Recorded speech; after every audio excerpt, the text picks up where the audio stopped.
Untuk dunia itu adil, tapi kamu lah yang dituntut untuk adil. Oh, iya. Itu adalah orang-orang yang melakukan banyak hal sehingga muncullah itu sebagai pedoman dia. Oh iya betul. Berarti intinya lakukan apa saja hari ini tentang kebaikan agar kamu matang. Kita lihat sisi lain. Assalamualaikum warahmatullahi wabarakatuh. Sahabat sisi lain. Hari ini hari spesial karena yang datang bukan orang biasa, orang luar biasa. Yakni ini masternya psikologi industri dan organisasi. Beliau ini bernama Ian Ladila Yaltas Putra, SPC M of Art. Betul Pak Yan? MA ya? MA. Assalamualaikum Pak Yan. Waalaikumsalam. Salam lah dulu gitu. Ya. Apa kabar Pak Yan? Alhamdulillah Senang dan terima kasih Pak Yan sudah hadir di ruangan podcast ini. Bukan dosen biasa dari mahasiswa ini yang pernah kita temui, Mas. Dosen agak sedikit mainstream dan juga terkenal di kalangan dosen juga kayak begitu rasanya. Nggak tahu. Hari ini Pak Yan kita kasih tahu banyak tuh dosen kalau sudah Pak Yan yang ngomong kayaknya logika mereka gimana gitu. Pak Yan asli mana sih Pak Yan? Asli Tanah Datar. Tanah Datar Pak ya. Sudah di mana Pak? Tabe Patah. Ya, Nagari Tabe. Oh, Nagari Tabe. Balirong Sari. Nah itu. Oh itu kampung Pak ya. saya tuh. Kalau jadi dosen udah berapa lama Pak? Lebih kurang mau jalan 13 tahun. 13 tahun. Mau jalan 13 tahun. 13 tahun ya. Kalau ini Pak Yan, kalau kita lihat tuh Pak Yan tuh cara berpikirnya tuh beda dengan orang lain ya.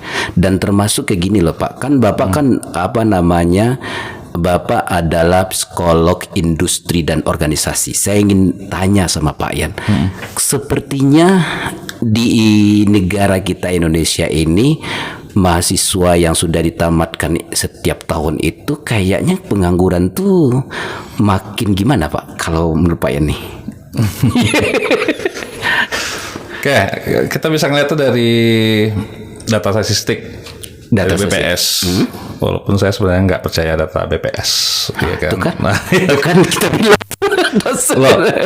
ya memang, karena kita kan ada metodologi penelitian kuantitatif. Kalau misalnya kali kuliah itu kalau dia menggunakan pendekatan statistik kan metodologi kan kuantitatif, karena menggunakan angka sebagai untuk dianalisis datanya. Nah itu kan normanya kan bisa kita otak-atik tuh, ya kan? Misalnya contohnya pengangguran menurun gitu loh. Oke. Ya bisa jadi normanya itu adalah orang-orang pengangguran ini kan ada dua nih sebenarnya Pak. Satu adalah pengangguran terbuka, itu betul-betul tidak punya pekerjaan apapun. Yang kedua adalah pengangguran tertutup. Pengangguran tertutup ini adalah bekerja, serabutan, tidak tetap lah. Yang kedua itu mereka juga bekerja, tapi nggak cukup untuk kebutuhannya. Ya contoh misalnya kayak guru honor itu sebenarnya masuk pada kategori pengangguran tertutup kalau penghasilannya tidak mencukupi.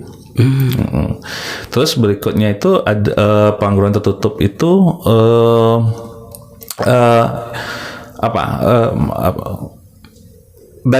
tidak sesuai dengan yang menjadi keinginannya. Itu pengangguran tertutup tuh. Itu tertutup Pak ya? Tertutup. Ya, contohnya yang paling sederhana itu adalah karena nggak ada kerjaan lagi terpaksa harus dagang dari kaki lima.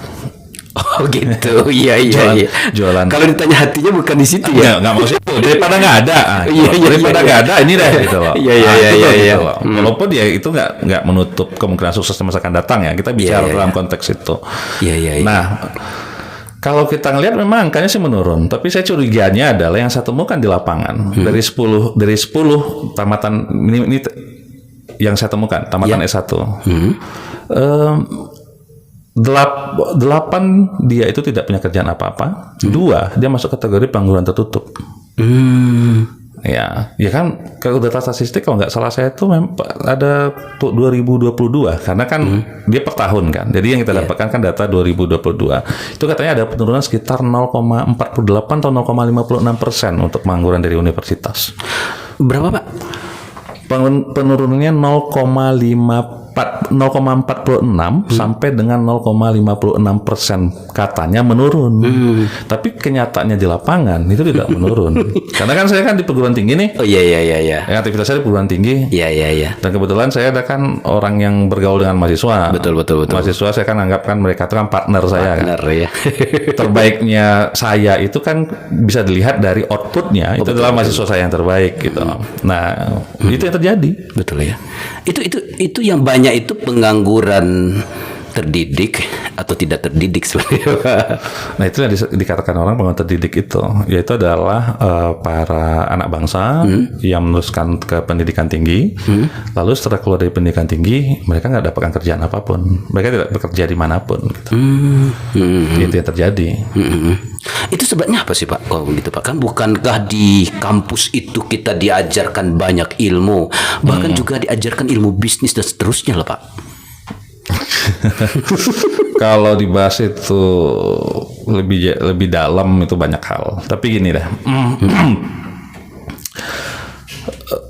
Pak Zul ini Aspen. Aspen. Nah, ya Aspen itu organisasi filantropi ya. Ya, filantropi Pak. Berarti kan butuh orang-orang yang karakteristik A, B, C, D, E, F, G, ya, segala macam kan. Betul Pak. Nah sekarang pertanyaan saya adalah berapa persen perguruan tinggi menghasilkan tamatan yang seperti yang Aspen minta? Oh gitu ya. Kadang-kadang Pak malah nggak sesuai jurusannya yang dapat karakternya gitu. Iya, kita bicara karakter dulu. Susah atau gampang carinya? Gimana jawabnya? dengan gini, kalau nggak salah saya ada 560.000 Iya. sarjana, diploma Ya. yang dihasilkan perguruan tinggi per tahun. Per tahun. 100 berapa pada 560.000 560.000 satu tahun. per tahun. Itu saya kalau nggak salah saya itu sebenarnya sekali tamat tuh sebenarnya. Cuman saya ambil datanya yang paling jelek deh gitu loh. Iya. Saya anggap setahun deh gitu loh. Kalau nggak salah saya 560.000 per tahun. Oke, sekarang yang saya tanyakan sama Pak Zul, ketika proses dalam seleksi itu dapat banyak yang bagus atau dapat banyak yang busuk? Atau jangan ada busuk, ada yang nggak matang nih. Jadi Pak Zul lebih milih yang nggak matang dibandingkan yang busuk. Iya benar Pak. Kalau busuk susah dipakai kan. Betul. Yang nggak matang ini pun nggak banyak kan? Nggak banyak Pak. Nah masalahnya itu adalah ada gap antara apa yang dihasilkan oleh perguruan tinggi dengan apa yang diminta oleh lapangan kerja. Iya. Itu sederhananya. Oke, sekarang saya tanya Pak Zul. Pak Zul punya organisasi misalnya Aspen. Betul. Tidak ada lagi lowongan sebenarnya. Iya. Terus ada orang yang masukkan aplikasi ini mantap nih orangnya nih, secara kualifikasinya nih. Dan yang tertulis dia dulu belum diseleksi untuk tahap berikutnya deh. Betul. Kira-kira Pak Zul akan mengusahakan dia untuk bergabung sama Pak Zul atau tidak? Kalau dia punya apa tadi kompetensi Pak, walaupun bukan sarjana gitu maksudnya? Enggak, bukan. Gini, ini ada Pak Zul nih staf udah penuh nih. Iya. Oke. Terus ada tamatan dari perguruan tinggi memasukkan lamaran atau aplikasi. Dan Pak Zul lihat dari apa yang tertulis saja dulu. Wah, ini luar biasa nih orang. Betul. Lihat kurikulum vitae-nya berikutnya. Kira-kira Pak Zul akan nolak dia? Atau justru sebenarnya akan mengusahakan dia bergabung? Kalau pertama mungkin kalau dia bagus usahakan gabung dulu Pak. Maksudnya kita lihat dulu nih sebelum kita latih. Sampai situ selesai. Akan kita kan berusaha bagaimana cara dia akan bergabung kan? Iya. Makanya sekali lagi saya katakan seperti yang terdiskusikan dari luar, pekerjaan tuh banyak sekali yang ada. Cuman masalahnya sekarang adalah orang yang berkompetensi di sana itu yang tidak ada. Iya. Pekerjaan tuh banyak sekali. Jadi sebenarnya pekerjaan banyak Pak ya? Banyak sekali. Organisasi-organisasi itu membutuhkan orang-orang yang fleksibel, orang yang berkompetensi. Sehingga dengan diisi dengan orang yang berkompetensi, organisasi itu kan berkembang dengan sendirinya. Betul Pak. Betul kan? Betul. Nanti kita bicara dulu masalah income yang terima dan segala macam. Tapi masalahnya ada gap antara apa yang dihasilkan oleh perguruan tinggi dengan apa yang diminta, yang dibutuhkan. Betul ya. Itu persoalan. Makanya pertanyaannya adalah sekarang kalau biasanya dalam proses interview kerja itu adalah kamu bisa apa? Betul Pak. Benar sekali. Jadi pertanyaan bukan kamu tamatan mana gitu. Iya. Dan tidak pula bentuk dan rupa sekarang Pak. Kan gitu ya. Tidak bentuk dan rupa tapi skillnya apa begitu ya. Oke. Nah, sebelum kita ke sana, ini kita bahas tentang bentuk karena Bapak udah menyentuh tentang bentuk dan rupa. Bentuk dan rupa tetap dibutuhkan, tapi untuk bagian-bagian yang frontliner. Frontliner ya, bagian depan lah ya. Bagian depan. Iya. Nah, itu memang coba kalau misalnya kita lihat pramugari, Betul. customer service, teller, itu kan sebenarnya kan tamatan SMA, Pak.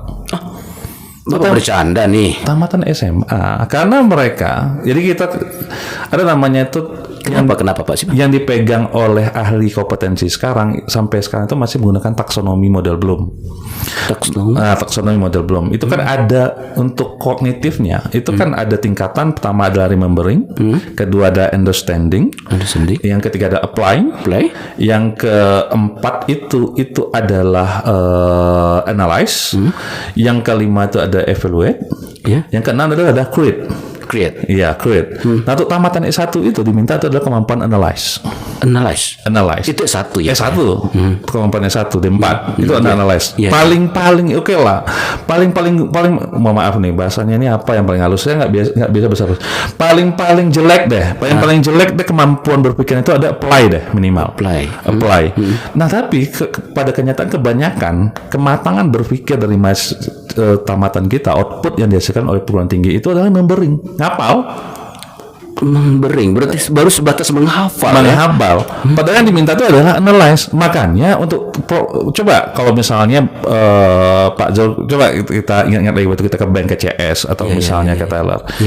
Yang mereka lakukan itu kan sesuai SOP aja. Dia menghafalkan SOP. Yang perilaku yang dia munculkan perilaku sesuai dengan SOP. Jadi ketika kita mengkomplain segala macam bla bla bla bla bla bla bla bla bla gitu loh. Kalau nggak ada di SOP dia nggak bisa jawab. Bener. Makanya kalau orang-orang seperti kita ini dia mulai masuk mainstream.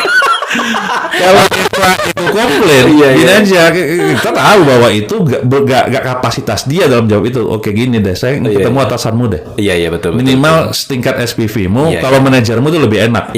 Karena kan manajerial kan punya hak untuk mengambil keputusan kan. Kalau dengan dia ngabiskan waktu tuh. Kamu mau emosi juga ada mukanya gitu juga. Dan dia memang diajarkan. Iya. Jadi dalam pelatihannya itu dimaki-maki dan segala macam, dia mukanya senyum gitu aja. Gitu ya. Senyumnya itu adalah senyum SOP. Bukan senyuman yang tulus dari hati yang terdalam. Itu juga pramugari kan. Kan bahasa Inggris sebenarnya bahasa Inggris hafalan. Oh gitu. Dalam servisnya itu kan servis bahasa Inggris yang bisa kita tebak kan, mau makan apa, mau minum apa, ada masalah apa, nggak begitu banyak vocabulary yang harus dihafal kan. Apa yang bisa saya bantu? Iya, apa yang saya bantu? Coba instruksi dia ketika ada pengumuman itu kan bahasa Inggris hafalan semua. Ya karena memang kapasitas dia itu adalah tamatan SMA itu adalah untuk remembering staff levelnya. Ada namanya kualifikasi kerjaan KKNI. KKNI itu kualifikasi kerja kerangka kualifikasi nasional Indonesia. Itu kan ada 9 level. Level 1, 2 dan 3 itu level staff. Ya kan? Itu adalah level 1 tamatan SMP, level 2 itu adalah tamatan SMA, level 3 itu adalah tamatan S1. D1. Itu cara berpikirnya itu adalah remembering. Masih remembering ya Pak? Remembering. Nah, lanjut ke level 4, 5 dan 6. Level 4 itu adalah D2. Level 5 itu adalah tamatan D3. Ya kan? Nah, tamatan D2 ini itu cara berpikirnya itu sudah understanding. Jadi dia tidak bahasa SOP lagi. Ya kan? Tapi dia sudah masuk ke dalam fungsi pengawasan dia ini. D2 dan D3 ini.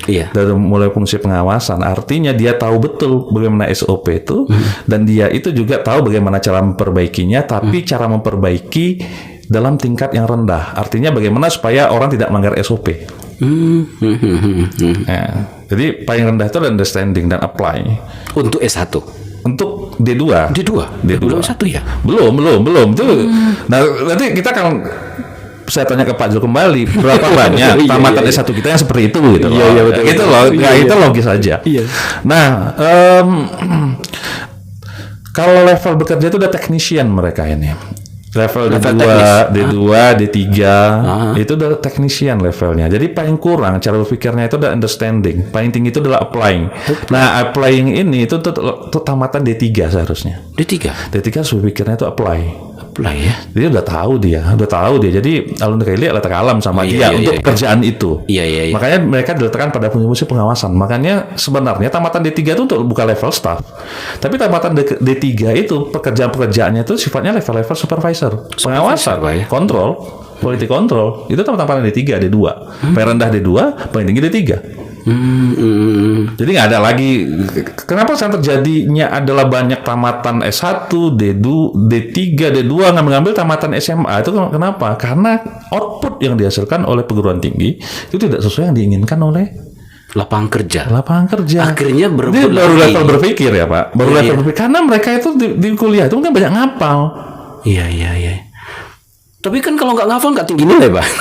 Nah, oke, nanti kita akan bahas itu lebih jauh. Level menghafal ya. Kita itu level, applying. Oke. Nah, masuk level ke-6 itu tamatan S1. S1 level ke-6 itu analyze ya. Jadi bagaimana cara dia mengembangkan dan mengotak-ngotakkan itu. Jadi dia berpikirnya itu bukan lagi satu arah, tapi banyak arah. Jadi contoh misalnya, kalau kita masuk ke karir dunia pendidikan, jadi kita masuk. Nah, masalahnya kasusnya adalah anak bolos. Kalau tamatan SMA dan SMP melihatnya itu gampang, anak itu bolos, ya kan? Kasih hukuman selesai. Iya. Supaya besok dia nggak bolos. Itu cara berpikir anak tamatan SMA dan tamatan D1, SMP, SMA dan D1. Iya. Karena SOP banget tuh. Iya. Nah, level D2, D3 itu paham kenapa anak-anak bolos. Wah, anak bolos berarti dia itu telat. Nah, telat itu ada beberapa hal ini gitu loh kan. Coba lihat kenapa dia bisa telat. Oh, rumahnya jauh. Iya. Akhirnya panggil orang tua suruh kos. Iya. Nah, dari situ itu D2, D3. Iya. Cara berpikir kan sudah understand. Iya. Terus mulai apply gitu. Tapi dalam taraf yang paling kalaupun ada penanganan 1 atau 2 pendekatan saja. Betul. Suruh kos atau minta kepala sekolah anak ini minta dispensasi tamat berapa menit. Nah, itu doang kan. Terlambat berapa menit? Gitu kan. Biar nggak dianggap terlambat. Itu D2, D3 tuh. Betul. S1 itu dari hulu ke hilir. Cara berpikirnya. Tanya dulu anaknya, kamu kenapa telat? Wah, karena macet, Mak. Kenapa bisa macet? Oh, itu banyak tuh, karena macet, kenapa rumah jauh dan segala macam. Nah, mulailah dicari solusinya, mulai dari yang paling mungkin dilakukan sampai yang paling tidak mungkin dilakukan untuk jangka panjang. Solusi jangka pendek sampai solusi jangka panjang. Jadi mulai dianalisis itu. Ini solusi jangka pendeknya, ini solusi jangka panjangnya supaya anaknya nanti nggak telat lagi. Betul. Oke, itu betul analis. Iya. Makanya itu analis ya. Kita lebih sederhana yang bisa kita lihat lebih gampang kalau untuk di Sumatera Barat. Kenapa guru itu tamatan S1 sekarang diminta? Karena mereka adalah manajer kelas. Tamatan S1 itu, analis itu adalah pola pikir manajer.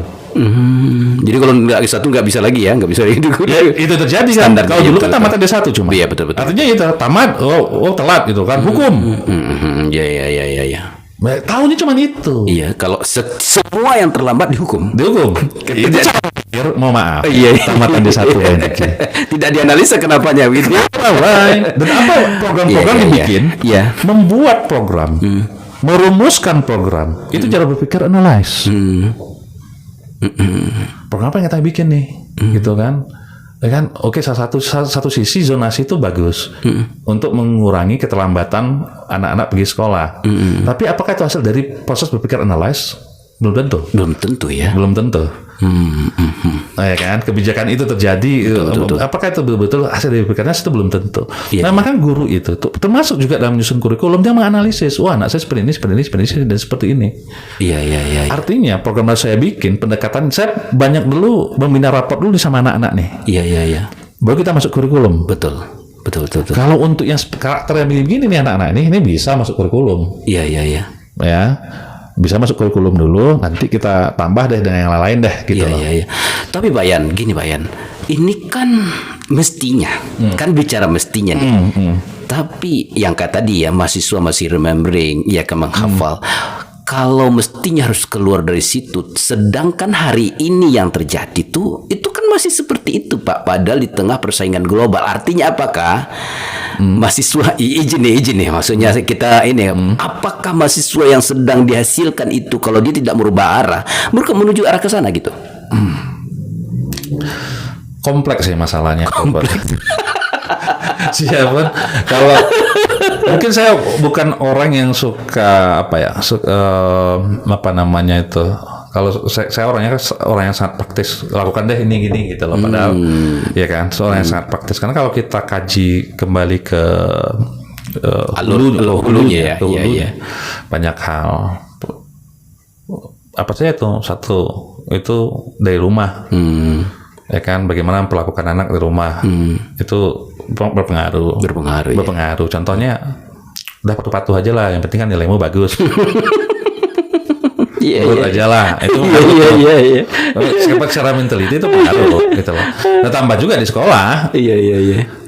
Kalau ada juga nih teman saya yang mengatakan bahwa musuh terbesar pendidikan anak-anak itu adalah institusi pendidikan itu sendiri, dia bilang. Tadi dia bilang begitu. Kenapa Pak? Apa tuh alasannya gitu? Iya, karena gini. Yang terjadi di sekolah itu kan penseragaman kurikulum. Menurut kita merasa bahwa ada terjadi keseragaman kurikulum yang tidak mendukung individual difference dari masing-masing anak-anak. Iya. Nah, padahal sebenarnya semangat dulunya kenapa guru tuh minimal S1. Iya. Itu kan untuk merumuskan itu sebenarnya. Makanya bagi saya tuh antara proses administratif untuk jadi guru tuh minimal tamatan S1 dan pekerjaan mereka yang akhirnya jadi seperti itu, jadi seperti mandornya anak-anak, itu kan udah sebagai suatu hal yang paradoks jadinya. Iya. Betul kan? Iya, betul ya. Iya kan? Dia keseragaman, nggak ada tempat untuk anak-anak yang dalam tanda kutip berbeda. Iya. Nah, sembarangan Pak, sekolah saya gini. Oke, mohon maaf bapak-bapak, ibu-ibu yang punya sekolah atau pengelola sekolah atau kepala sekolah atau bapak-bapak, ibu-ibu yang berada di dunia pendidikan ini mohon maaf gitu loh. Ya bukan itu ya, tapi sampai sekarang keluhan itu ada. Betul. Karena ruang gerak untuk bisa berbeda, apalagi anak-anak yang otak kanan kalau istilahnya itu kan memang ini ya Pak. Tapi kalau diseragam ke semua nanti kalau anak-anak yang berbeda dianggap nakal. Judul kan begitu nanti. Nah, itulah fungsi guru itu sebenarnya sebagai manajer kelas. Manajer ya, betul. Manajer kelas, mengelola kelas. Saya tidak menyalahkan output dari kurikulumnya. Target kita ini gitu. Oke, ini target. Oke, tidak masalah. Tetapi yang paling penting itu adalah bagaimana dengan cara pengelolaannya bahwa anak-anak didik itu menginternalisasi target-target kurikulum itu untuk diri mereka masing-masing. Iya. Wah, dahsyat sekali. Kita juga bilang ke sahabat sisi lain ini, kalau beliau banyak tadi beberapa mengkritisi, dan memang beliau ini mohon maaf ini pelatih trainernya nih. Jadi memang orang yang memang apa nama pelatihnya Pak? Badan Standar Nasional. Nah, jadi saya kan saya sudah lama di kompetensi. Di kompetensi. Jadi artinya di kompetensi sebelumnya kan saya otodidak. Jadi saya mempelajari tentang buku kompetensi itu, ya kan. Saya otodidak. Setelah itu saya diracunin teman untuk ngambil lisensi. Racunin teman untuk ngambil lisensi. Ya, lisensi trainer gitu. Trainer ya. Ya dasarnya juga kita dalam menentukan pelatihan itu kan kita melihat kamus kompetensi. Kamus kompetensi ya. Iya. Jadi ada dua nih kamus kompetensi. Nah, yang di kuliah saya itu kan kompetensi kan generic. Yang kedua tuh yang kita apakan sebagai acuan kita itu adalah SKKNI, Standar Kualifikasi Kerja Nasional Indonesia. Kalau nggak salah kan saya ketua ada sekitar 160-an SKKNI yang sudah ada. Jadi dari situ saya jadi makin memahami gitu tentang ini ya. Ya, sehingga memang ini contohnya gitu kan, untuk menjadi staf rekrutmen dan seleksi tenaga kerja. Gitu. Iya. Di SKKNI MSDM itu jelas tuh bahwa pelaku ini itu harus punya elemen kompetensi A, B, C, D, E, F, G. variabelnya itu. Variabelnya. Nah, mohon maaf nih, sekali lagi mohon maaf pada bapak-bapak, ibu-ibu yang tergabung di AP2TPI, Asosiasi Penyelenggara Pendidikan Psikologi, Penyelenggara Pendidikan Tinggi Psikologi Indonesia lagi. Dari kurikulum yang sudah ada, satu elemen pun itu nggak lengkap. Mereka menguasai itu. Iya. Karena harus gabung dengan elemen lain. Belum lagi elemen-elemen yang lain gitu. Satu elemen pun, satu jabatan itu terdiri dari beberapa elemen kompetensi. Betul ya. Artinya untuk jadi staf itu, kalau nggak salah saya itu ada beberapa elemen yang harus dia penuhi, ya kan? Nah, untuk satu elemen saja itu nggak cukup dari kurikulum yang sudah dibangun gitu, nggak cukup. Iya. Nah, gimana orang mau mengkaryakan, bermitra sama alumni kita? Nggak cukup, Pak. Nggak cukup dia nguasain itu. Iya. Jadi gini, makanya saya bilang, saya apresiasi kepada Pak Menteri kita, Pak Mendikbud kita, karena beliau kan memang betul-betul orang lapangan ya. Iya betul ya. Jadi memang mereka itu konsepnya yang saya pahami, saya nggak tahu, mungkin ada bapak-bapak dan ibu-ibu yang sebagai pendengar pemirsa di sisi lain ini yang mungkin lebih tahu dari saya, dan saya sangat terbuka dengan hal itu.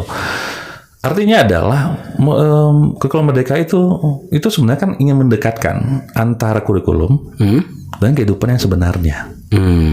Jadi laboratorium kehidupan itu adalah Merdeka Belajar itu di tempat lain belajar itu. Ya. Yang kegunaannya itu adalah untuk mengembangkan kembali kurikulum yang sudah ada. Betul. Nah, ini sudah saya perjuangkan di 2018. Dan ternyata alhamdulillah alhamdulillah Bapak Menteri hari ini terwujud, Pak ya. Tapi secara apa ya? Tapi tetap saya syukurin. Iya. Karena gini loh, saya dulu kan orangnya kan mungkin karena saya dulu praktisi yang masuk ke akademik. Jadi kalau saya dulu kan harus gitu. Tetapi ternyata Pak Zul, saya memahami posisi Pak Zul sebagai orang filantropi. Iya. Di filantropi bergerak kayak kura-kura aja. Nggak usah 1 senti, 1 mili. Iya. Itu satu hal sudah harus kita syukurin. Iya. Ya alhamdulillah. Betul. Alhamdulillah ada kemajuan, ada kemajuan. Ya walaupun ada pro kontra. Betul. Pro kontra ini sebenarnya kan karena tidak memahamin semua. Betul. Kalau kita sih biasanya yang waras deh, yang waras deh harus lebih menjelaskan gitu loh. Nah, ya akhirnya ya tidak semua sih, tapi kurikulum Merdeka Belajar ini kalau yang saya perhatikan itu ya pendekatannya lagi-lagi administratif Pak ya. Kita sudah lakukan ini udah selesai. Contoh misalnya di kita itu kalau dulu kan ada ujian akhir semester dan ada ujian tengah semester. Sekarang tambah tuh penilaiannya project base and case study. Salah satu harus ada nih. Iya. Yang penting ada project base sudah selesai. Betul. Oke, gitu ya. Pendekatannya kan itu kan administratif sekali, Pak ya. Padahal pendekatannya harus idealis kan. Idealis ya. Apa base-nya? Iya. Kan? Dan dari project base itu, dari kognitif, afeksi dan psikomotorik mahasiswa, apa perkembangannya? Kalau dulu kita ujian ujian akhir semester itu kan yang berkembang cuma kognitifnya doang, dan juga hanya remembering talk. Iya. Oke, mohon maaf bahwa punya pendidikan tinggi begini. Iya. Karena mahasiswa banyak kan, tidak banyak pendidik di pendidikan tinggi yang bikin soal itu case esai. Oh gitu ya, harusnya iya. Jarang, yang pengayaan tuh jarang gitu loh. Bukan saya bilang tidak ada, jarang. Supaya berkembang logika itu sebenarnya. Oke, iya. Yang banyak itu apa? Multiple choice kan? Karena saya lebih gampang.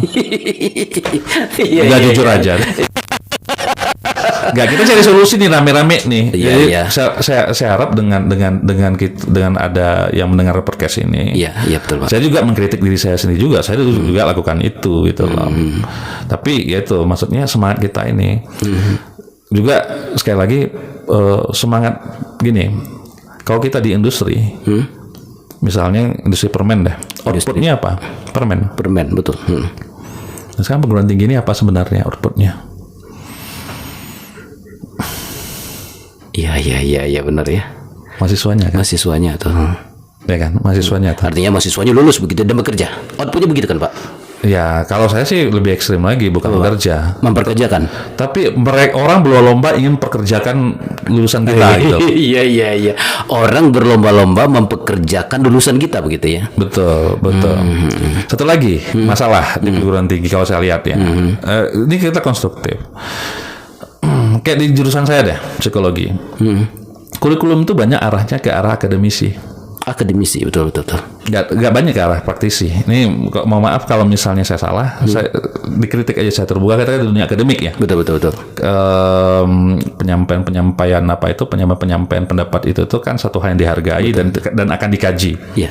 Ya kan, kalau saya salah. Banyak ke akademik. Bahkan arahnya itu adalah, mau maaf nih, saya nggak tahu dan saya merasa itu mengarahkan mereka tuh lanjut ke studi selanjutnya. S2. Ya. S3. ya, oke. Iya. Tidak ada yang memfasilitasi ini nih. Yang satu, yang mereka itu setelah tamat, mereka itu ingin menjadi praktisi ya. Makanya saya kemarin itu mengusulkan. Tapi ya itulah, saya kan bukan ketua jurusan lagi. Enggak ketua jurusan sekarang. Udah lama enggak. Saya memecat diri saya sendiri untuk enggak jadi ketua jurusan. Iya. Maksud saya gini. Kita jelas saja udah. Kan ada namanya mata kuliah pilihan itu. Satu mata kuliah pilihan bagi anak-anak yang berminat melanjutkan karir akademisi. Ya kan. Yang kedua, mata kuliah pilihan yang di situ untuk anak-anak yang berminat untuk melanjutkannya kepada karir sebagai seorang praktisi. Tapi begitu tamat dia kuliah, benar ya. Dia pengen langsung bermitra. Jadi saya nggak suka mengatakan bekerja, bermitra dengan organisasi. Bermitra itu adalah apa? Karena organisasi butuh pikirannya, butuh kemampuannya, butuh kestabilan emosi dia. Untuk apa? Untuk memajukan organisasi dia. Kalau bekerja itu kesannya kayak buruh gitu. Betul ya. Tapi bermitra dengan organisasi. Kalau saling membutuhkan, Pak ya. Nah, saling membutuhkan. Jadi makanya kalau dalam interview kerja, kamu bisa apa? Bisa apa yang kamu lakukan di sini yang itu berkontribusi langsung terhadap organisasi kita. Iya, betul. Itu dahsyat sekali tuh. Nah, dan banyak orang tidak bisa menjawab itu. Kayak pengen gambaran statistik kan kawan-kawan saya sekarang yang banyak jadi branch manager, kepala cabang itu kan seumur saya tuh sekarang betul. Saya cek dari 100 pelamar berapa yang bisa menjawab itu? Betul. Dua saja itu susah nyarinya. Belum lagi jawaban yang memuaskan itu baru bisa ngejawab loh. Yang memuaskan itu belum tentu. Betul ya. Makanya seperti Pak Zul bilang kan, akhirnya mengambil orang yang belum matang. Daripada busuk. Iya. Nah itu ya saya tidak apa sih. Sebenarnya itu kan satu dari dulu ya, bahwa apa yang dihasilkan itu tidak sesuai dengan apa yang diminta. Iya benar ya betul. Iya. Tapi itu begini lah Pak Yan. Kalau berarti bagi mahasiswa terutama mungkin yang berkesempatan menonton podcast kita ini nih, mestinya di samping bekerja kuliah dengan kuliah yang biasa, langkah-langkah apa yang mereka harus keluar dari keterkuncian ini untuk menambah, sehingga yang kayak tadi nih Pak, kematangan. Jadi memang kalau kayak tadi remembering, menghafal ya nilai tinggi oke, tapi kalau seandainya kan boleh-boleh aja kan Pak remembering oke, tapi ternyata analisisnya juga oke karena mereka ini apa-apa yang mesti dilakukan itu. Dasar dari analis kan memang remembering. Iya, membering dulu ya. Iya. Makin banyak baca, makin kaya kita, kemampuan kita untuk memecahkan masalah kan.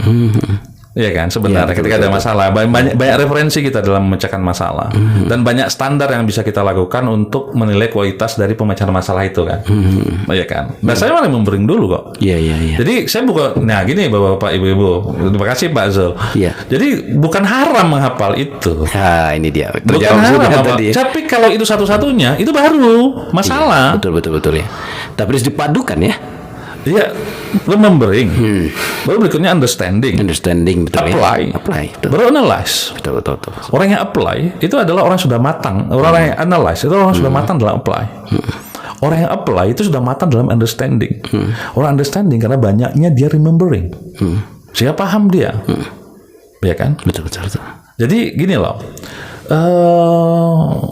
Untuk untuk tamatan D1 misalnya, apa sih pengertian dari psikologi industri organisasi? Jadi bukan hafalan lagi, dia sudah bisa dengar katanya sendiri. Oh, jadi psikologi itu adalah ilmu jiwa, industri itu adalah proses menghasilkan barang menjadi barang jadi siap untuk jual. Organisasi, ya kan? Organisasi itu adalah kalau dari buku sih 2 orang atau lebih dengan tujuan yang sama. Jadi saya tanya lagi kan, maling itu organisasi atau atau apa itu kan? Tujuannya sama itu. Pusing lagi kan? Betul.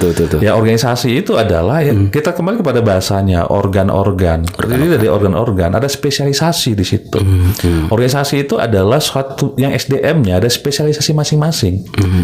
Spesialisasi ini bekerja sama untuk mencapai tujuan organisasi. Maling kan juga begitu. Ya memang maling yang tingkat tinggi organisasi. Masa sih kalah sama maling? Iya. Benar. Oh, kamu spesialisasi tikang intai, spesialisasi eksekusi, spesialisasi IT. Iya, spesialisasi pendobrak, spesialisasi eksekusi, spesialisasi pelarian. Makanya maling yang levelnya hanya level membering, itu kan sering ketangkap tuh. Tadi yang hafalnya adalah biasanya orang rumah ini itu keluar jam 12 siang. Ya kan? Itu pun hanya mencek sekali 2 kali aja. Karena sudah dianggap itu ya. Rumah-rumahnya sekali beda ya. Makanya semakin tinggi cara berpikir. Jadi levelmu udah nggak maling lagi, tapi levelmu udah mafia. Masa kalah sih sama maling? Tapi mafia kebaikan boleh kan? Maksud saya itu. Kalau saya kan suka untuk contoh yang agak-agak ekstrim supaya ingatnya gampang. Iya betul. Ingatnya gampang. Masa sih kalah gitu loh. Nah itu gitu loh. Nah, latih cara berpikir analyze. Ya. Cara berpikir analisis semua itu. Ya oke, kalau kamu melatih cara berpikir analisis, otomatis kamu jadi banyak baca kan. Contoh misalnya. Makanya ikut organisasi itu bagusnya itu gitu, karena melatih cara berpikir analisis. Contoh gini. Yang sederhana, bahwa Pak, kita adalah mahasiswa pejuang air bersih untuk masyarakat. Nah misalnya kan gitu. Masalahnya adalah kampung ini akses air bersihnya susah. Iya. Kan kita nggak berhenti sampai di situ. Betul. Akhirnya karena kita berusaha untuk menganalisis kan, penyebabnya apa kan? Kita kan menjadi banyak baca kan. Betul. Akan berusaha untuk banyak baca. Dan dari banyak yang kita baca itu, kita akan berusaha untuk memahami apa yang kita baca. Benar nggak? Betul. Akhirnya kita berusaha untuk melakukan meng-exe trial and error kan. Kita exe. Oh ini evaluasinya gini nih. Kita lakukan ini kekurangannya seperti ini nih. Sehingga akhirnya menghasilkan konsep yang matang. Bagaimana caranya memperjuangkan air bersih untuk masyarakat ini. Iya betul ya. Jadi dimulai dari apa? Latih cara berpikir analis. Iya betul ya Pak ya. Pak Yan, tapi saya potong Pak Yan. Saya jadi teringat dengan generasi kita hari ini nih Pak Yan. Dengan kan ini masalah industri dan organisasi. Kalau kita lihat cara berpikir anak-anak generasi kita hari ini nih kan. Ini saya apa tanggapan Pak Yan ketika memang anak-anak sekarang ini kita mungkin bawa kayak usia dini atau memang taruhlah usia SMP ya, mau tidak mau jujur kita jawab anak kita itu terpapar game zaman sekarang Pak. Itu apakah nanti kan ada les ya kan nanti ini kita pandang nanti dia ketika besar 10-20 tahun akan depan apa ini jadi dilihat dari psikologi industri dan organisasi, apa ini masalah atau memang ada sisi lain dari sebenarnya fenomena yang terjadi hari ini di tengah masyarakat kita Pak? Game itu udah nggak masalah sih. Nggak masalah. Yang masalah itu adalah pendampingannya tidak ada. Aduh ini dia. Loh gini. Berarti game juga masalah otak berarti ya? Game itu membuat cara proses analisis kita jadi makin berkembang. Satu. Gitu. Yang kedua, ini kan kembali lagi kan. Kita ingin menganalisis, kita jadi pengen tahu kan. Oh iya. Akhirnya minimal belajar bahasa Inggris kan. Oh iya. Begitu banyaknya teman-teman saya bisa berbahasa Inggris gara-gara game. Oh gitu ya. Betul kan? Karena ada instruksi yang dia tuh nggak ngerti apa-apa. Let's go atau apa ya? Baca, download iya. Kalau zaman saya buka kamus. Sudah kamus ya. Belum ada sekarang Google Translate itu belum ada. Google itu dulu cuma dalamnya artikel-artikel tok. Iya. Tahun-tahun 2000 2007, 2006 itu. Padahal itu saya kan kuliah tahun 2000, belum ada itu. Betul. Pendampingannya yang paling penting. Pendampingan. Artinya begini Pak, kalau seandainya pendampingan tidak clear, itu masalah. Ya mereka tidak tahu bahwa game ini gunanya untuk apa. Jadi gini loh, saya punya teman yang juara dunia game. Dunia game? Juara dunia. Wih, ngeri. Sekarang e-sport itu pendapatannya lebih tinggi dibandingkan yang betul-betul real sport. Oh, walaupun di tangan sekarang lebih tinggi penghasilannya ya? Lebih tinggi penghasilannya karena endorse banyak masuk. Ada latihannya juga, melatih kedisiplinan juga, melatih kedisiplinan, melatih menyikapi dia sebagai seorang atlet. Memang kelelahan banget tuh. Iya betul ya. Ya kan? Jadi atlet itu kan bukan untuk orang yang karena dia mencari uang. Betul ya. Tapi mereka karena mereka menyukai apa yang dilakukan. Betul. Makanya itu jadi profesi dia. Iya. Makanya banyak orang yang pengen main game tapi tidak jadi gamers. Kenapa? Karena dia pengen cari uang dari game. Oh iya. Tidak ingin jadi level tertinggi sebagai atlet untuk bermain games. Goalnya begitu ya? Ya goalnya itu begitu, didampingi. Betul. Nanti kalau tanya, kamu main game ini mau ngapain? Stres. Ya udah. Kalau untuk menghilangkan stres, main game itu 15 sampai 10 menit aja. Ya kan? Kan berapa banyak orang tua sekarang nggak nanya itu kan? Betul. Punya main game, kenapa kamu pengen main game? Pengen tahu. Oke, kalau pengen tahu ya 5 menit. Oh, kalau pengen tahu, gitu ya? Ya udah, kalau pengen tahu. Iya. Kalau nggak stres, oke, 15 menit. Tapi gini loh, apa nggak makin stres kamu nanti kalau kalah terus? Iya. Iya itu. Tapi nggak apa-apa, main aja. Kapan lagi sih kamu kamu bisa menyikapi menerima kekalahan? Ada juga pelajaran di dalam. Ada. Teknologi itu sebenarnya tidak ada masalah. Yang masalah itu adalah orang yang menyikapi dalam penggunaan teknologi itu. Salah guna teknologi itu menghancurkan, tapi kalau tepat guna teknologi malah melejitkan potensi ya Pak ya. Ada beberapa hal yang saya ajarkan anak saya itu dari game. Dia curang tuh, mau dia cheat tuh, kalah itu, nggak boleh, nggak sportif saya bilang. Kita selesaikan sampai selesai. Itu kan habit ya, artinya nanti jadi kebiasaan ya. Jadi kebiasaan, nggak apa pindah. Betul. Coba lihat anak-anak yang secara fisik dia sudah dewasa, tapi mentalnya masih anak-anak. 40 tahun nggak tahu apa yang harus dilakukan. Menikah enggak, ya kan? Kerja enggak, kerja sebentar, setelah itu keluar, main-main lagi gitu loh. Berapa banyak? Karena tidak terbiasa dihabitkan untuk menuntaskan apa yang sudah dia mulai. Betul. Itu yang bermasalah psikis ya berarti Pak? Saya nggak bilang itu masalah. Kita nggak bisa bilang itu masalah. Oh iya. Saya selalu bilang ada gap. Iya. Karena kalau bilang ada masalah, kesannya itu orang banyak defense orang. Enggak gitu loh kan. Iya. Ada gap. Iya. Ada gap yang perlu kita dekatkan supaya tidak terjadi gap lagi gitu. Betul. Ya kalau merusak mata segala macam, lagi-lagi kan semua jauh teknologi, ya kan. Ya kalau kan bisa ngajar menabung menjadi atlet game. Tapi kalau kamu gunakan ini, matamu bisa rusak. Kita beli alat lebih canggih, nabung deh. Oh iya. Berarti ada lagi nilai yang didorong di situ. Balik itu semua ya. Bisa apapun gitu. Sama kayak dulu kan, main-main. Iya. Cita-cita saya Pak Zul. Jadi saya itu pengen jadi atlet sepak bola. Tapi dididik bukan sebagai atlet sepak bola. Iya. Dididik sebagai seorang Iya. Birokrat ya. Ya gitu. Kamu main aja kerjaanmu, gitu kan. Main bola apa gunanya main bola itu kan gitu. Ya kan? Tapi sampai sekarang masih main bola kan Pak? Masih main bola ya, itulah karena cita-cita dari kecil nggak kesampaian gitu kan. Cita-cita udah umur 40 tahun masih seperti atlet bola, bayangannya, imajinasinya begitu. Ya tapi dididik itu birokrat gitu. Jadi kenapa si Ian nggak jadi pemain bola? Karena saya dididik sebagai birokrat. Tapi birokrat yang praktisi juga Pak. Kan Pak Ian juga ternyata seorang pebisnis ini. Jadi sahabat, di samping seorang birokrat yang kritis, yang anti mainstream. Apa orang bilang anti mainstream. Jadi beliau ini juga seorang pengusaha. Dahsyatnya begitu nih, pengusaha yang belum tahu apakah sudah untung atau ya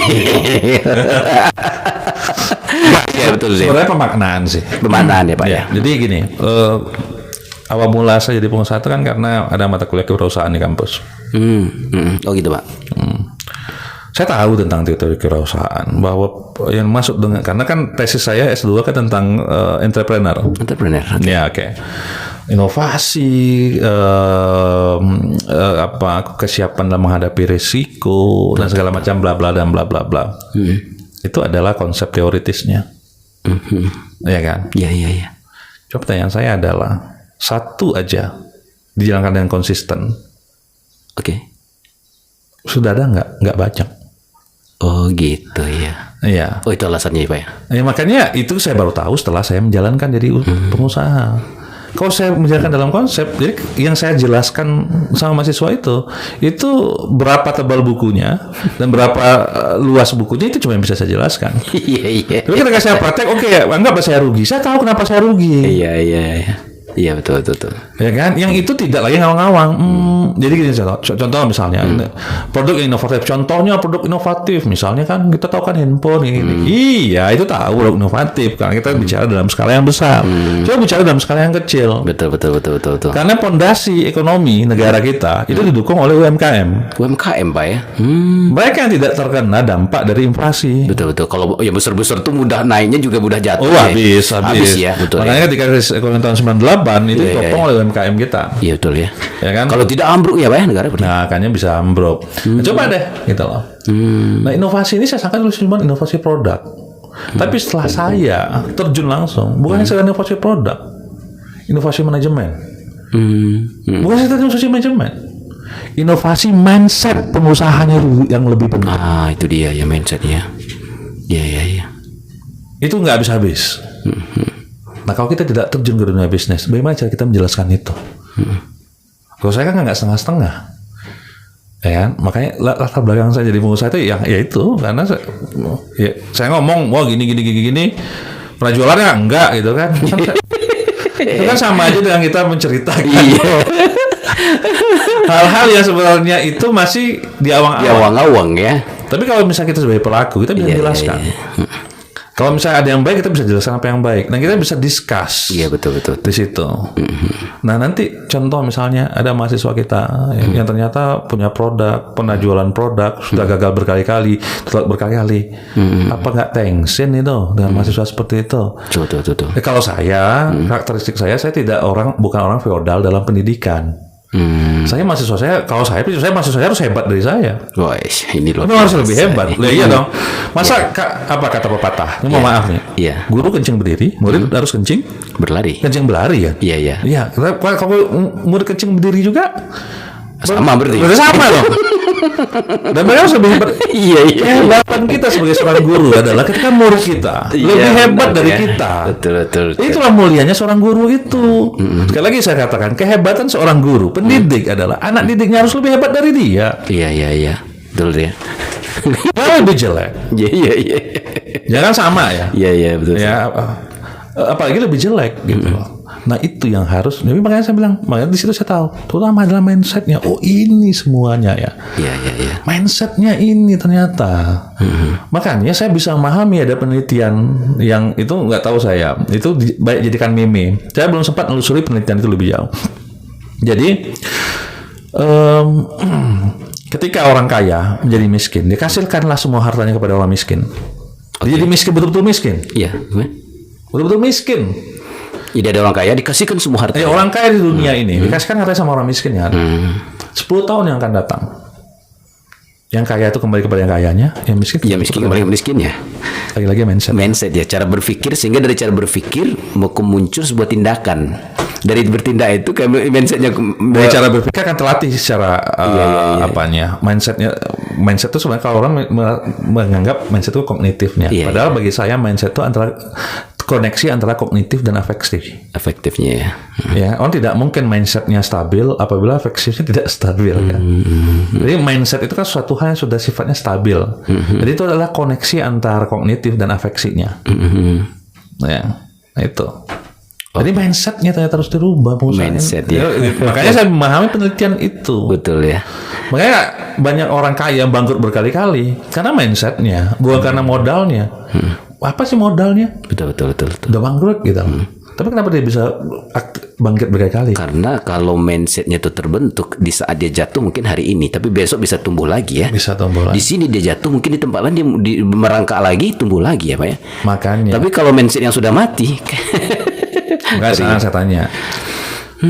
di pendidikan kita, berapa persen sih kita itu memberikan dispensasi kepada kegagalan? Memberikan dispensasi kepada kegagalan mesti, Pak. Gini, karena kalau telah mereka selesai dari dunia pendidikan, mereka nggak boleh gagal lagi sebenarnya. Iya. Kenapa Pak gitu? Ya karena orang nggak mau gagal. Iya.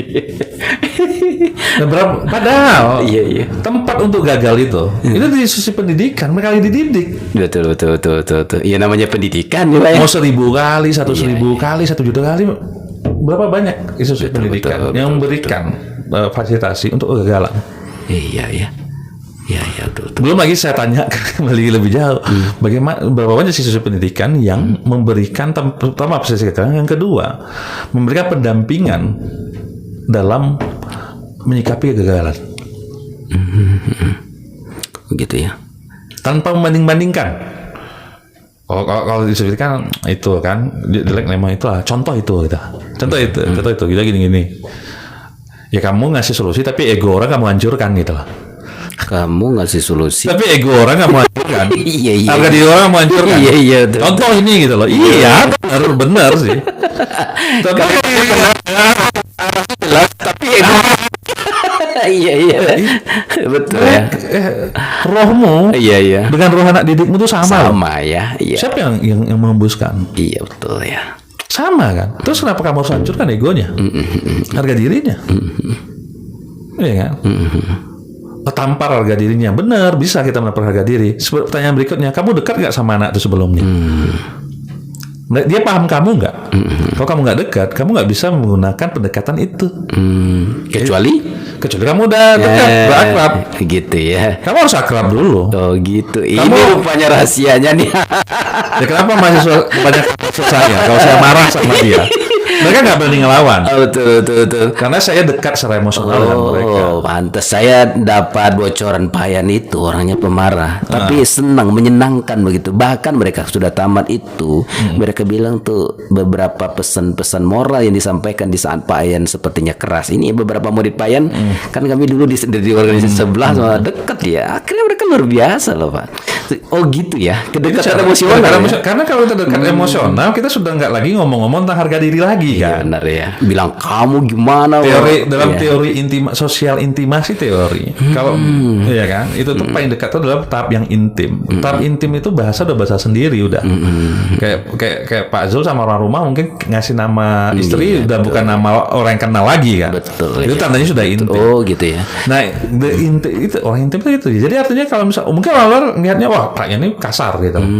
Kok nama binatang dia sebut gitu kan. Gitu. Tapi dalam circle-nya saya itu tanda kasih sayang. Oh gitu ya. Justru kalau saya udah resmi ngomong resmi, kamu itu gitu kaku ya. Udah kaku gitu. Mereka pusing gitu. Iya. Saya salah apa ya? Ya. Oh ternyata orang lembut juga Pak saya ya. salah apa nih gitu. Ya. Tetapi ya saya nggak sama semua orang. Bagi yang tidak saya kenal, saya resmi dong. Iya. Kan ya ke Anda gitu kan. Iya. Gitu. Tapi kan ini Pak Yan, saya dapat bocoran dari beberapa itu. Pak Yan itu memang orang coplos-coplos.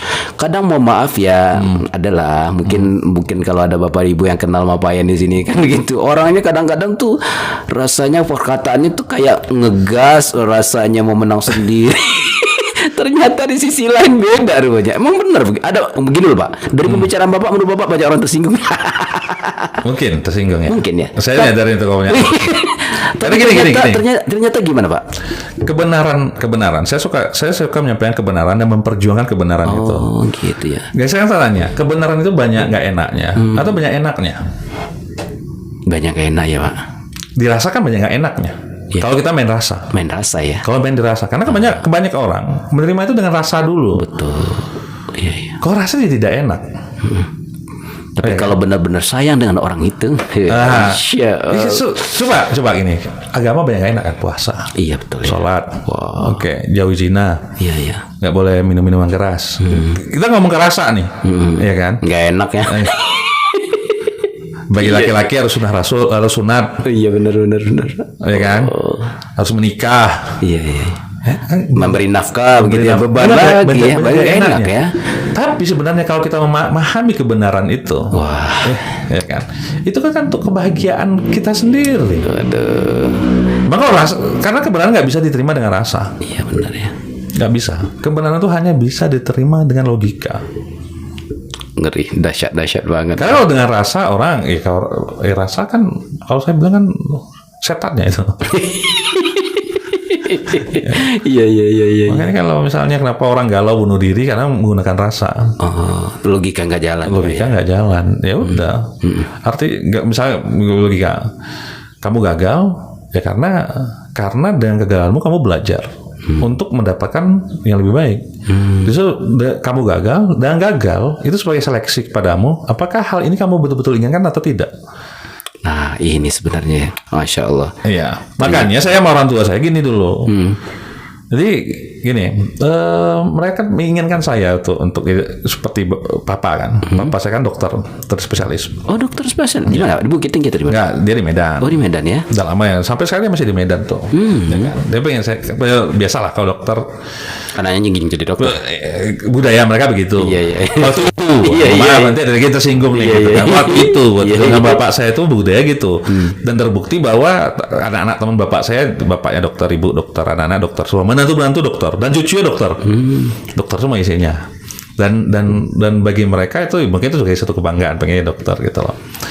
Nah, saya ikutin. Tapi dia menunjukkan kegagalannya. Bahkan saking saya takut lulus, Pak. Udah saya jawab salah, tapi ini takutnya lulus nih. Kelas jawaban itu saya kotorin. Hah? Saya kotorin supaya nggak Supaya nggak lulus. Supaya nggak lulus. Jadi sudah tes dokter. Iya, karena itu menunjukkan dengan kegagalan saya bahwa saya tuh nggak mau.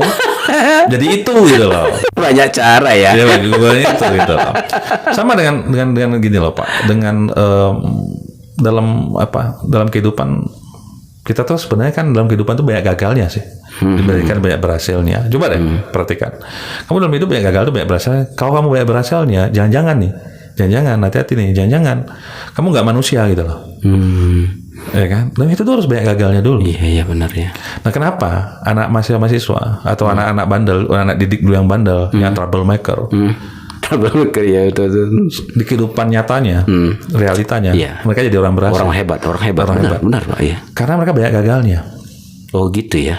Karena mereka banyak gagalnya. Iya. Dulu yang baik ketika sudah di lapangan asli bingung. Pak, oh gitu ya. Saya satu tuh tamat 6 tahun. Hah? 6 tahun ternyata. Nah ini sisi psikolog yang bergelar Master of Art itu ternyata tamatnya 6 tahun ya. Dan saya banyak gagalnya. Banyak gagal. Ini gini. Saya saya waktu ketika saya kuliah, wah kok teman-teman saya nilai bagus-bagus nih, saya jelek, ya kan?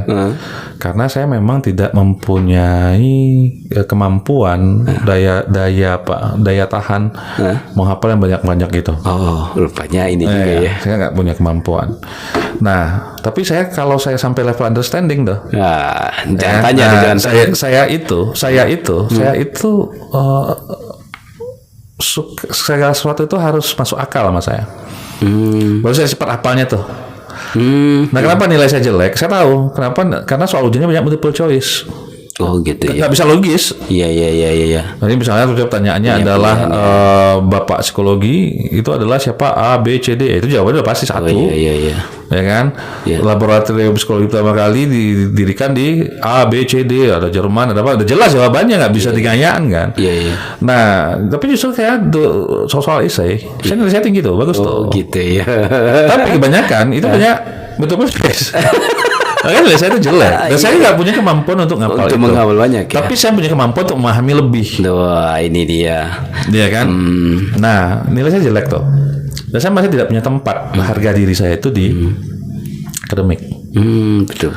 Akhirnya saya coba kegiatan-kegiatan yang lain. Iya. Kegiatan lain. Yang akhirnya saya menjadi diri saya di situ. Masya Allah. Jadi artinya saya walaupun kuliah masih semester 2, tapi saya waktu itu adalah wakil ketua panitia Gerakan Nasional Kewirausahaan Mahasiswa Indonesia yang kita deklarasikan di Medan pada tahun 2002. Bapak wakil ketuanya? Saya wakil ketua panitianya. wakil ketua panitianya ya. Semester 2. Ya saya agak itu level kegiatannya itu adalah nasional. Nasional berskala nasional ya. Sekolah nasional saya wakil ketua. Sebenarnya saya ketua. Cuman saya bilang, saya minta tolong waktu itu presiden mahasiswanya namanya saya masih ingat namanya Bang Edi Hairunas, orang Aceh. Bang, jangan saya jadi ketua dulu. Saya belajar dulu lah, gitu kan. Iya. Nggak ada marwah saya nanti senior ya. Saya wakil tapi saya banyak kerja nggak masalah. Nah itu satu lagi, anak-anak sekarang itu banyak kalau bekerja itu hitung duit dulu. Hitung duit dulu ya Pak ya.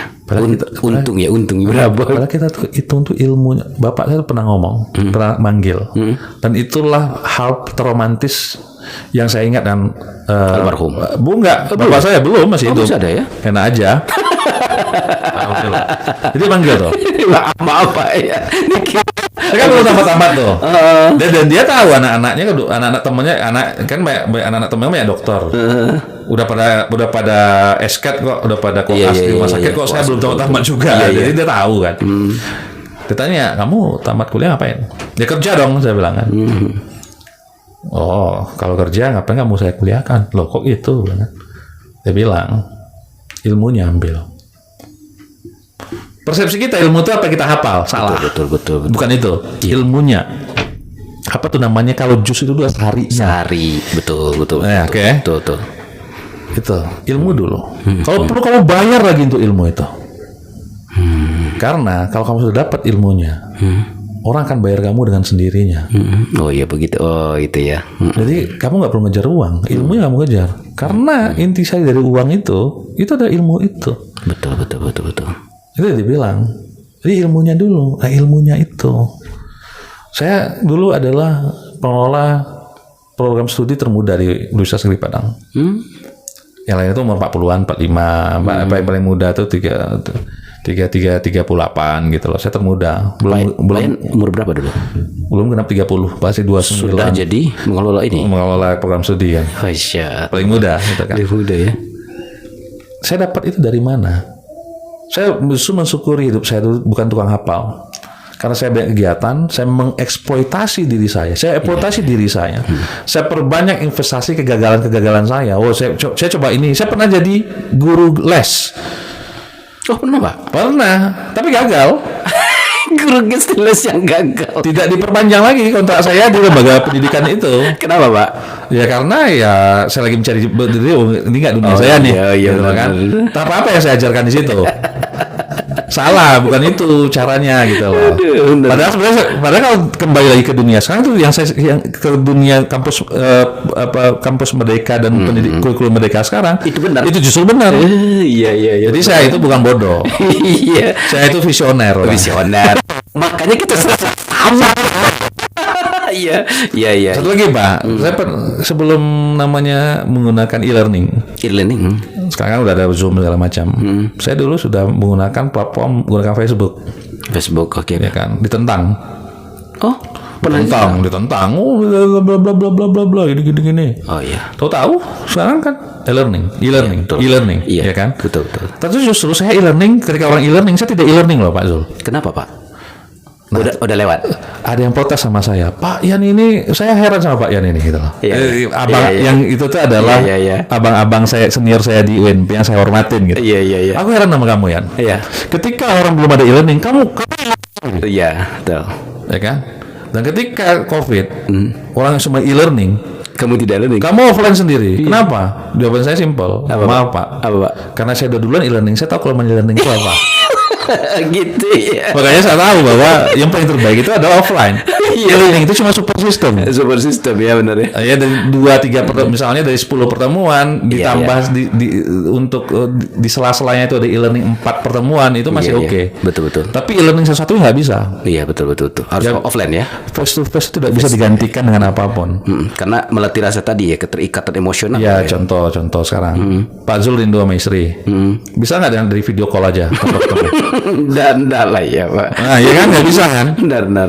Apapun akan Pak Zul lakukan. Betul. Untuk ketemu istri kan. Betul. Ternyata nggak bisa juga, hanya support. Iya misalnya pengen tahu kabar istri lagi kerja. Iya. Gimana Dek sekarang ya kan? Tapi kan nggak bisa juga itu Betul. untuk itu juga. Dari situ saya pelajari juga bahwa ini untuk support. Iya. Tapi nggak bisa, teknologi itu sistemnya untuk membantu manusia. Iya. Iya kan? Betul. Tapi bukan untuk menggantikan manusia. Betul, iya. Dahsyat sekali. Ush, Masya Allah.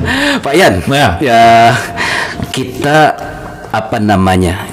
Kalau kita lihat untuk anak-anak kita yang baik di psikologi, di anak-anak Bapak atau generasi yang lain, Ya, secara umum general.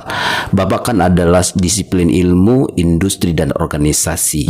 Komponen-komponen apa yang mesti mereka siapkan dari sekarang agar ketika mereka tamat nanti itu, ya mereka memang siap yang untuk dunia kerja yang tadi itu, Pak. Ya seperti yang saya bilang tadi, kenapa anak-anak yang apa tadi itu mereka biasa dengan masalah, Oke. terbiasa untuk menyelesaikannya mulai dari paling sederhana sampai untuk hal-hal yang paling kompleks, sampai hal mereka rasa ini cocok bagi mereka untuk menyelesaikan masalah itu.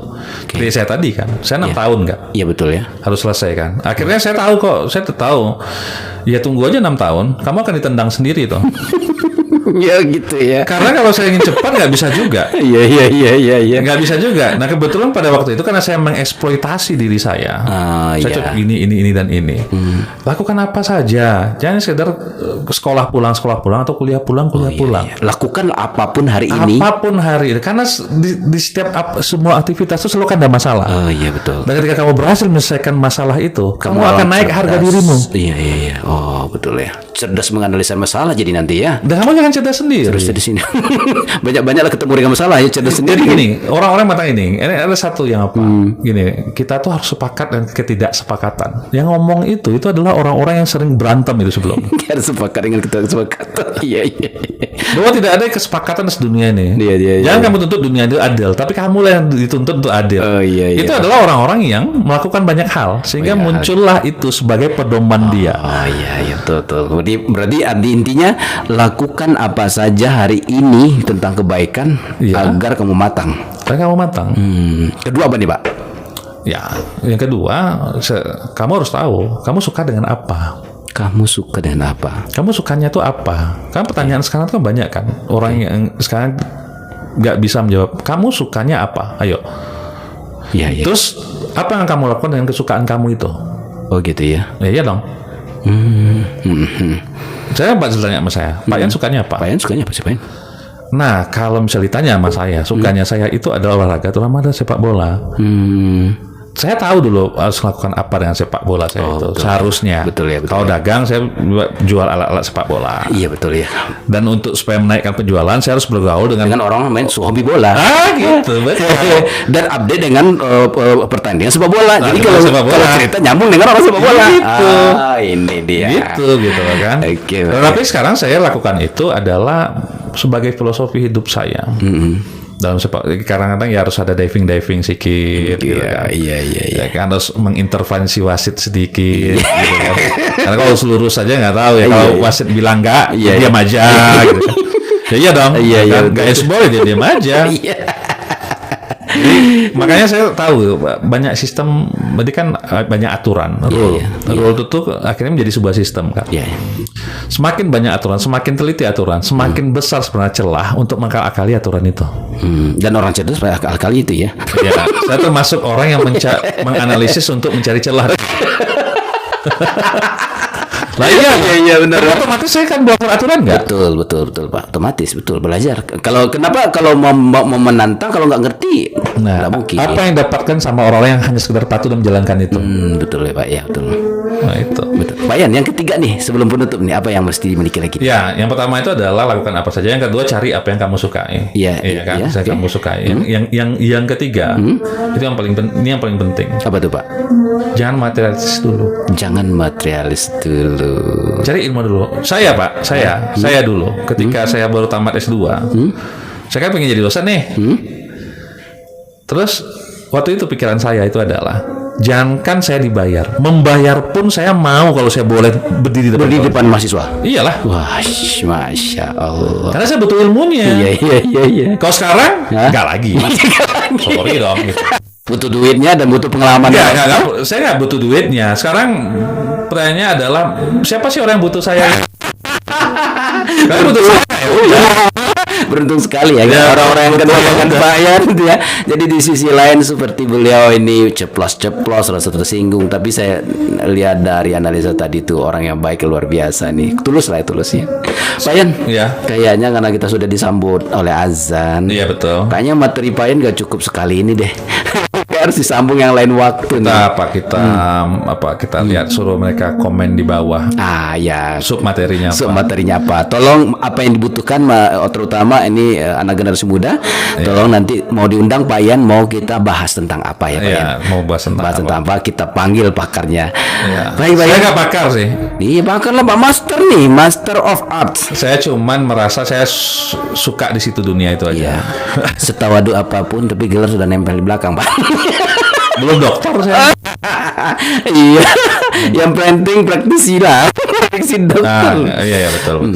Baik Pak Yan, Oke. closing statement Pak Yan dalam perbincangan kita kali ini apa sih Pak? Ya kita tuh kan diciptakan dengan keistimewaan. Keistimewaan. Iya, itu yang disebut dengan kompetensi.